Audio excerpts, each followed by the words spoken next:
Journey into Space.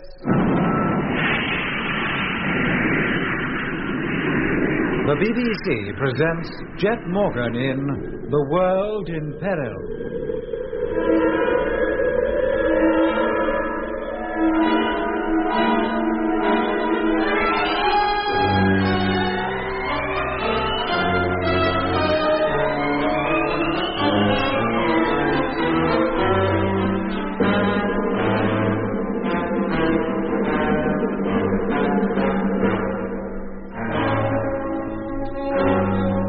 Jet and his crew, with the former lunar controller as their prisoner, have escaped from asteroid 734 and, in a Martian long-distance space sphere, are heading back to the Red Planet.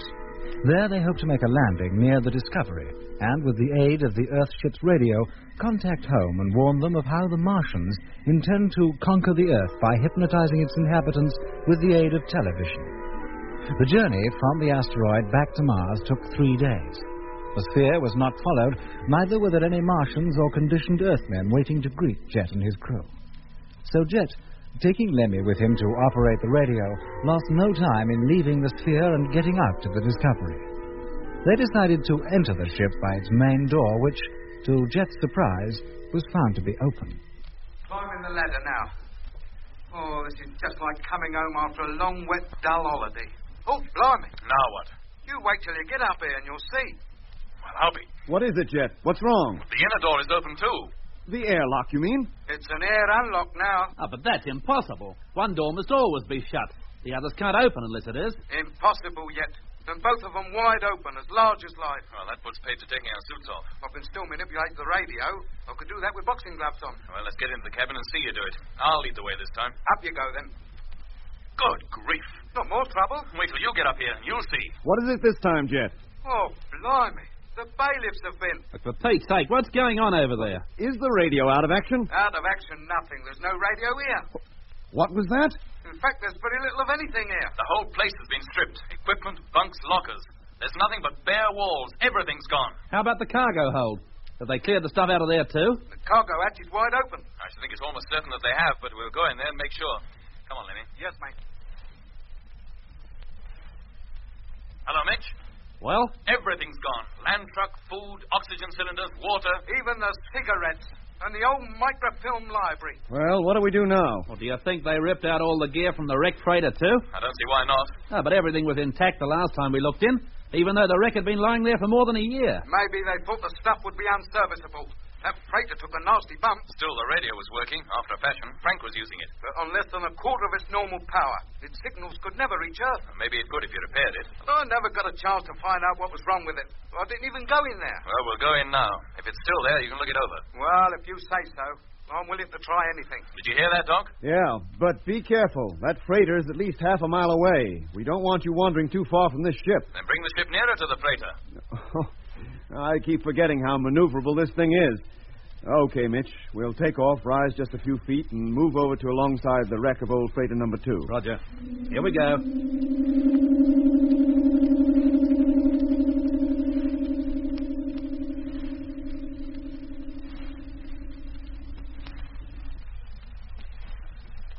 Hello, Doc. Hearing you. What's the news? Has the gear been taken out of there as well? Some of it, about 50%.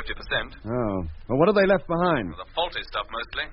Anything that has even the most superficial damage, they haven't bothered with. Particular, aren't they? How about the radio? Is that there? Yes, and Lemmy's working on it now. You mean they didn't rip out the power packs? Only the main ones, the emergency packs, the storage batteries they left behind. And how long will they last? Well, how about it, Lemmy? What hopes? With half the gear ripped out, we've got no means of recharging them. Then we'll have to find some other way. Well, there's only one way I can think of. What's that? The 2 freighters we left in free orbit. What about them? Well, their radio should be working all right. But they're not strong enough to reach Earth either. Well, they would be if I coupled this job to one of them. We've got no power supply problem out there. That sphere would get us out into the same orbit as the freighter, wouldn't it? Of course it would. But how long would it take to disconnect this lot from here? Well, not long. Couple of hours at the most. It'll be dark by then. Well, if I had help, I might even get it done before dark. Very well. I'll get Mitch and Frank over here to give you a hand. Well, I could do with 3 people. I can't spare 3 people. 2 must stay in the sphere so long as the controller's in there. Well, then, we'll have to think ourselves lucky there's still some tools left in this place. We couldn't rip out that gear with our bare hands. Hello, Mitch. Yeah, Doc. Look, it's getting dark. Whether you've finished or not, you must come back now. We have finished. Lemmy and Frank have just lifted the main transmitter out of its bed, and we'll be over to the sphere with it in just a couple of minutes. Good. Oh, come on, Mitch. There's you nattering and me and Frank standing here like a couple of lemons. I'll be right with you, Lemmy. Doc, get ready to let us in. We're coming straight over. Right. Now, Lemmy, what do I do? Well, get down the ladder and get ready to receive this lot as we pass it down. And be careful with it. It's the only one we've got. Is it all secure now? Yes, Jack.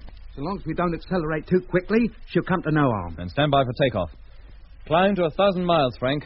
That's the height the freighter should be. Climbing. As soon as we find them, we'll match their orbital speeds, draw up alongside, and enter number 1. I'll need plenty of gear from number 2 as well. We can transfer that while you're reassembling the transmitter.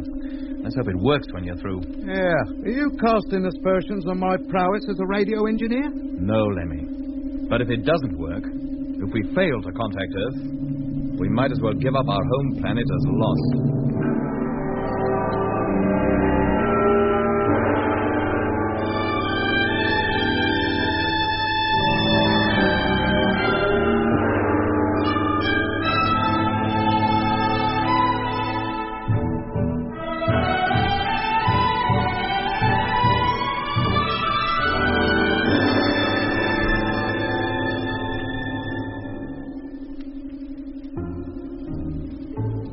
Slowly, the great sphere rose from the Mare Australis into the deep mauve evening sky.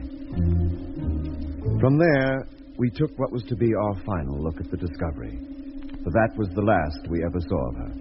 An empty hulk, completely stripped of all the electronic and mechanical gear that had taken men down on Earth years to design and months to install. Our course was a spiral one. As we rose, we also encircled the planet, gradually gathering momentum which would eventually place us in free orbit round Mars. We had been traveling about half an hour, and were over the sunlit side of the planet, which slowly but surely rotated below us, when Mitch, who was at the sphere's main televiewer, sighted the 2 freighters. There they are, look. Just a couple of dots on the screen, hanging over the planet's limb. That's them, all right. Yeah, we're overtaking them pretty rapidly, too.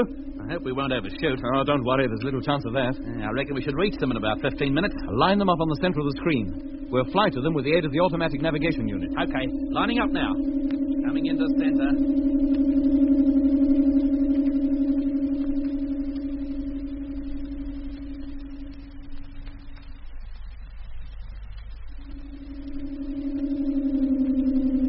Slowly does it, Frank. We're almost on their tails. 200 yards, 175, 150. Slowly. 125. Dead slow. 115. Stand by to cut motive power. 110. 105. 100. Close enough. Well, we made it. Now what? Well, we transfer to number 1. What, all of us? Yeah. But how about the lunar controller? Wherever we go, he goes. Goodness knows what he'd get up to if we left him alone in this sphere. Meanwhile, we've no time to lose. We've already lost half the day's grace we set out with. If anybody is pursuing us from 734, they'll be here in about 12 hours. That doesn't give us much time, does it? Now, get your suits on. Frank. Sir? Call the controller. Tell him to come down to the main deck and bring his suit with him. Yes, sir. And all be sure to bring a safety line. I don't want any of us to go drifting off into space at this stage. Well, this ship doesn't seem to have been tampered with. That we'll find out. Is everybody over? No, Lemmy's just coming across now, towing his precious transmitter. Everybody okay? All right. Well, let's open the main door and get inside.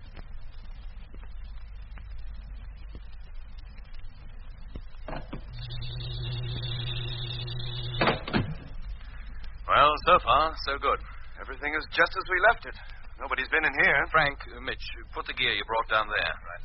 Then go across to number 2 and bring over anything that Lemmy might need. Right. And I'll certainly need plenty. The spare power packs in particular.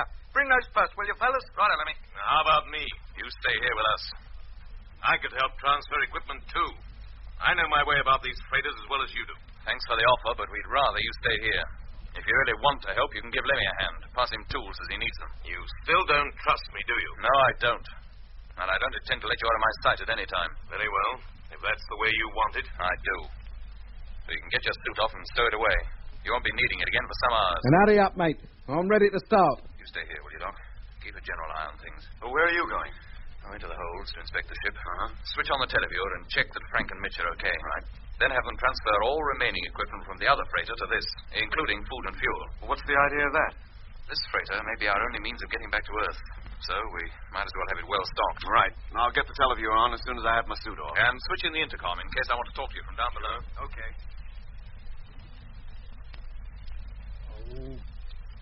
Get in, you. That's it. Hey, you. That spanner. Let's have it. This one? That's it. Now, hold that. So, well, that's all right then. Now, don't touch that other one, or you'll very likely knock yourself out. How much longer, Lemmy? It's 10 hours now. Well, not long yet. I've had to disconnect some of the remote control circuits. Was that necessary? Well, I needed the wire. And what difference does it make? The Discovery won't be remote controlling anything anymore anyway. Did I do wrong? I don't care what you do, so long as you contact Earth before any Martian sphere, asteroid, or any other craft that might be trying to overtake us gets here. Time's running out fast. Oh, just a couple of minutes, Jet, and I'll be turning around. Here, you. Get hold of that. Hold it yourself. Well, you're a fine outventure. It's quite harmless. Look. Oh, blimey. We must have got a couple of wires crossed or something. Here. Now, wait a minute. Input 1 to point 4. Oh, yes, there. Now we should be all right. Switch her on, Jet. See what happens. She's on. Now, the receiver. Receiver on. And they both seem very lively. Now, see what aerial current we can get out of the transmitter. Oh, bags. It seems like Bob is our uncle after all. Fleet Control calling Space Fleet. Have lost Hey, contact with you. Blimey, we got something. It's Earth. It's Control calling us. Oh, knew they wouldn't give up all that easily. Well, reply to them. Give us that chance. I've got to tune the transmitter first. I'm not even sure that it works. Well, then hurry up and tune it. I'm doing it, and I. Well, that'll be Mitch and Frank back from the hold. Well, that's that. Every movable thing from number 2 has been transferred to here. Fuel, food, everything. Oh, I thought we'd never finish. Hey, what happens to number 2 if we do go back to Earth in this crate? We leave it behind. Do we have to? No, we have no choice, Frank. With the Discovery out of action, we can't control it.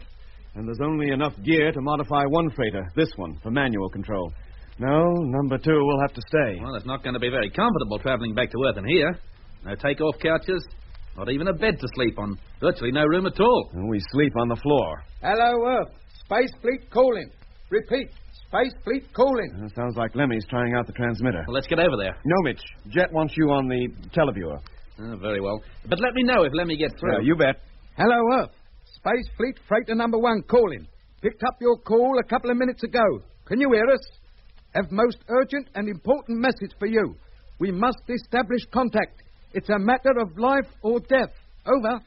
How long before you're likely to get a reply? Well, if they answer immediately, they receive us. About 8 minutes. Let's hope they do. Who's that on the televiewer? Oh, Mitch. He's just checking up on the position outside. Now, you keep your mind on your own job. And thanks for all you've done so far. Well, that's all right, mate. What else could I do?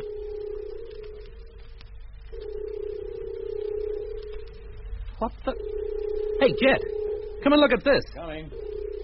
What is it? Look, there on the screen. See that group of stars? That cluster, you mean? Yeah.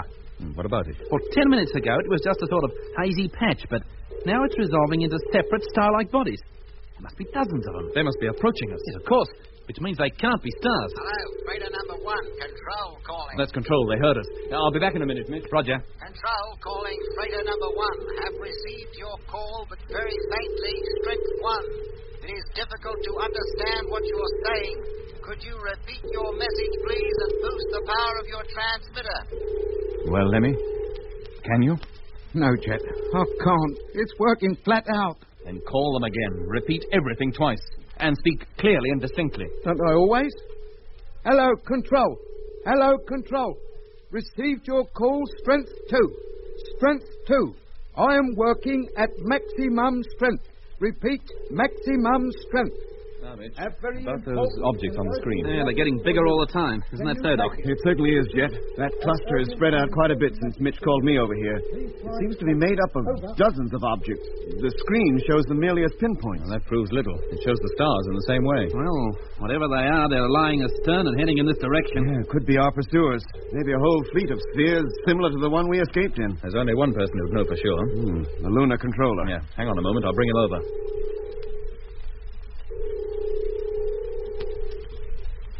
Well, what are they? Are they spheres? No. Asteroids. Struth!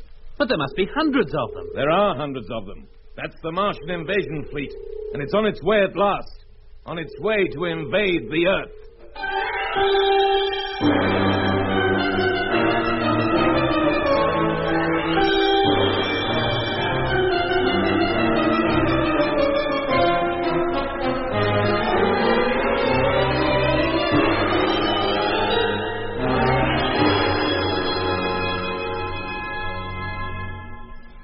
So they're on their way.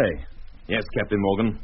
And there's nothing you can do to stop them. Maybe there's nothing we can do to stop their reaching Earth, but there might be plenty we can do to prevent their conquering it. And what if this ship is lying directly in their path? No, it won't be for long. We're encircling the Red Planet ourselves.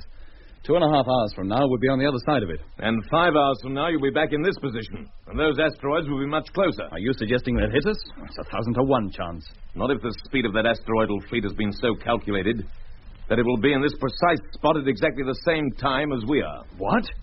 Hey, Mitch. Yeah? Figure out the speed of approach of those asteroids. I want to know to the nearest minute when they'll reach this position.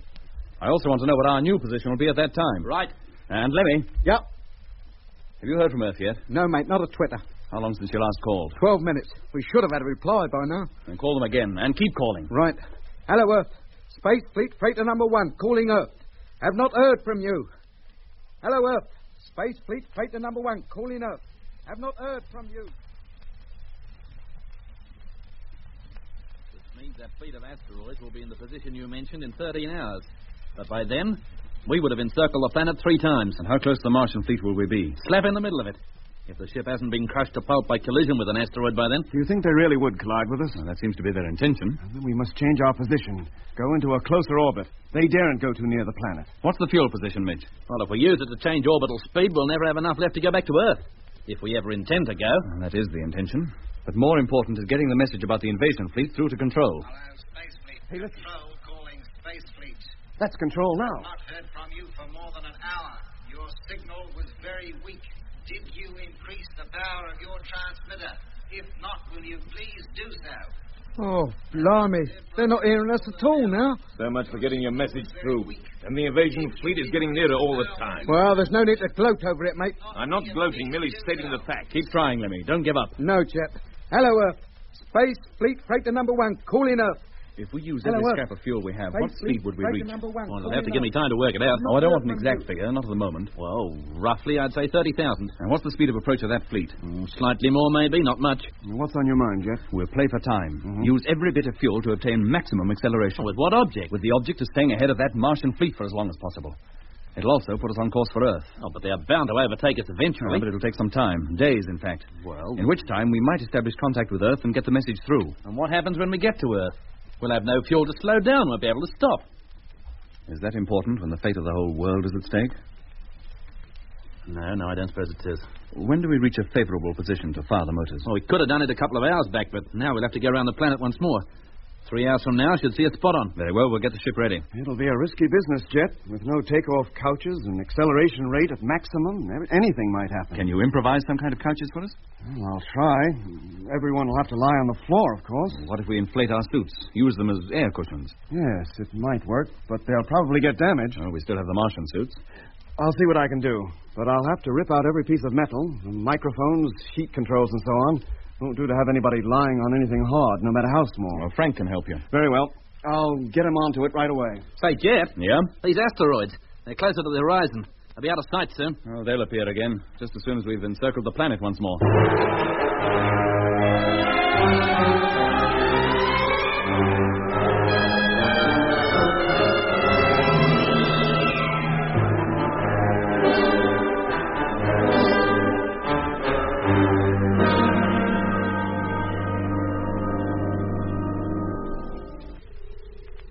Here they are, just appearing over the limb now.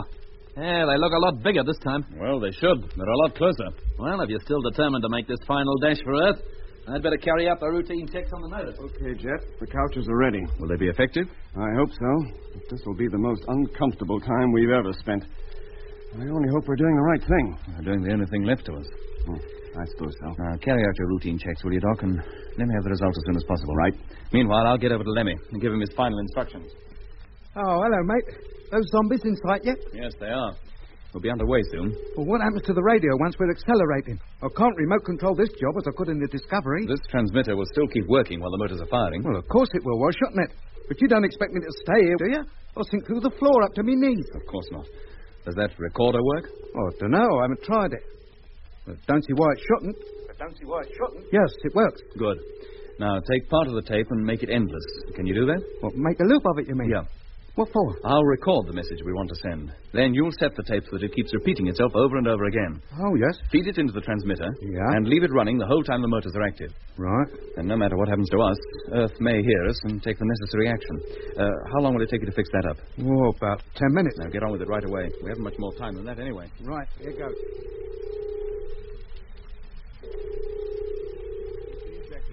Everything okay? Yes, for me too. Very well, gentlemen. Get onto your couches. Couches, he calls them. A park bench will be more comfortable. Is the radio fixed, Lemmy? Of course. That message is being pumped out at 2-minute intervals. It'll keep going until we switch it off. Or until the ship blows up. Well, if you'll all lie down, I'll come round and see that you're all comfortable. Do we get a bedtime story? Midge? Yeah? You'll stay by controls until the motors have been fired. How about you? I'll stay by the televiewer. As soon as our position is favorable, I'll give you the order to fire the motor. Then you get to your couch as quickly as you can. Roger.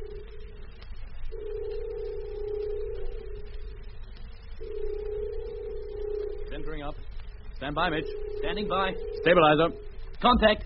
Those asteroids are so close now, they're beginning to look like solid objects. Well, that's what they are, aren't they? Everybody set? Okay, sir. I'm all right. Me too. And stand by for firing. Coming into center. 0.9 degrees. Well, let's hope we can reach sufficient speed to keep ahead of them. 0.8 degrees. Well, if we do, at least we'll get a look at the Earth again, even if it's only to wave to it as we go by. 0.7 degrees. Now, they must be able to overtake us. As soon as they see us trying to get away from them, that's just what they'll do. 0.6 degrees. And we'll be completely hopeless then. 0.5. Don't talk so much, Lemmy. In no better position than a mouse the cat's playing with. 0.4. And don't move. Lie flat and keep still. Oh, just getting comfy, that's all. 0.3. 0.2. 0.1. Contact! We're off. Lie down, Jet. Quick, while you've still got the chance. I'm okay. How about you, Mitch? I made it, Jet. Don't worry. Oh, thank goodness I don't have to get up again to turn the motor off. Just let her burn herself out down to the last drop. Of blood. What was that, Lemmy? Oh, nothing, Jet. Just talking to myself. Pressure's increasing. You're telling me I can't move? You don't have to. Oh, Mother, it's getting painful. Save your breath. Oh, it's agony. Oh, it's like there's an elephant sitting on my chest. We've got a long way to go yet. A long way. Oh, don't remind me.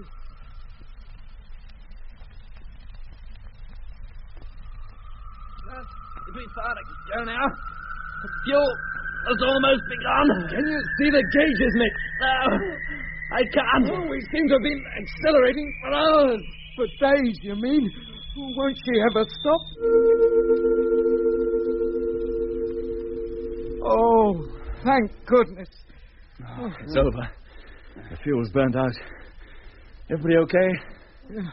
When I get up from here, I'll bet I'll leave an impression in the floor you could take a plaster cast from. Mr. Evans. Evans. I don't think he'll reply for a while, Jet. He's out cold. I'll attend to him in a few minutes. I don't think I could get myself up off the floor for the moment if I tried. Everybody stay where you are. Don't move for at least 15 minutes. And how about those zombies? Did we get away from them? I don't know, Lemmy. If we didn't, there's nothing we can do about it. We've played our last card.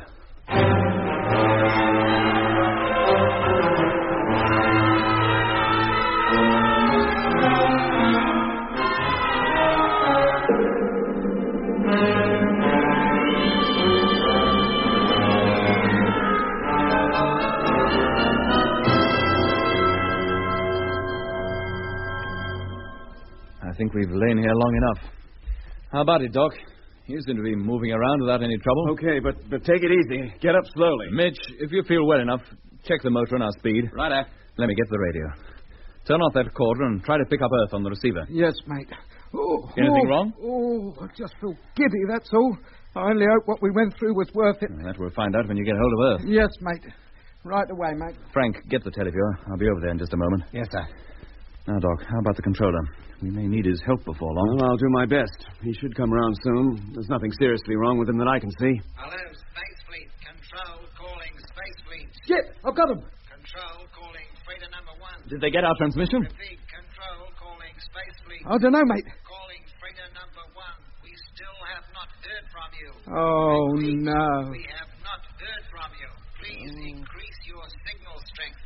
Increase your signal strength. But I can't increase it. What do you want me to do? Burn out the transmitter altogether? All right, Lemmy, try again. But what's the point? At every point. Each hour brings us a little nearer to Earth. And with it, a better chance of establishing contact. We must establish contact. Yes, mate. I'm sorry if I blew me top, but I don't feel so good. I've got a shocking headache, like I've been run over by a steamroller. We all feel the same way. But we've got to carry on. Yeah. Well, I'll be better later, I expect. Hello, Earth. Space Fleet, freighter number 1, calling Earth. Receiving you, strength 2. Well, that's about the quickest Repeat, inspection strength I ever did. Well, We used up every scrap of fuel. We're adrift now with absolutely no control over the ship. You'll just keep going forever. that's no more than we expected. How about course? We're heading in the right direction, but going too fast.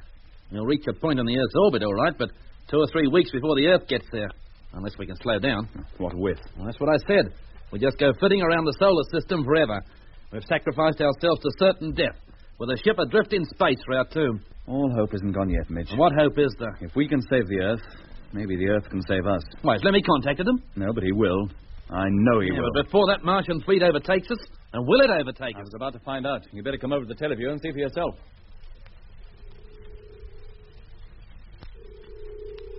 How's it going, Frank? Oh, they're definitely close as yet, but not nearly as close as they would have been hadn't we fired the motors. Well, that's something. They better take a check on their distance from us. Switch on the radar, Frank. Radar on. As soon as she warms up, we'll figure out exactly how long we can hope to stay ahead of those asteroids.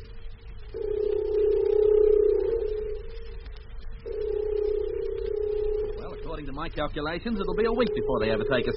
By that time, we shall be 5 million miles nearer to Earth. My calculations agree with Mitch's. We've little over 7 days in which to establish contact with control. Well, don't look at me. Can I help it if control don't hear us?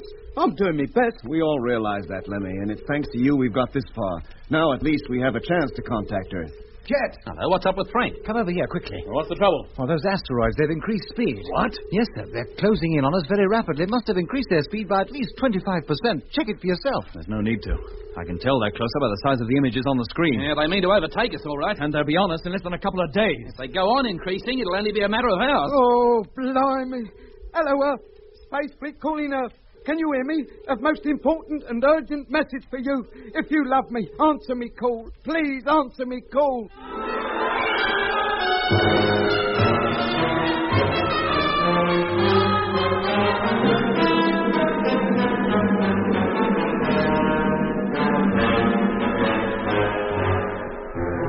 That was episode 17 of Journey into Space. Taking part in this recording were Andrew Foles as Jet Morgan, Alfie Bass as Lemmy, Guy Kingsley Pointer as Doc, and Don Sharp as Mitch. Other parts were played by David Jacobs and Alan Tilton. The orchestra was conducted by Van Phillips, who also composed the music.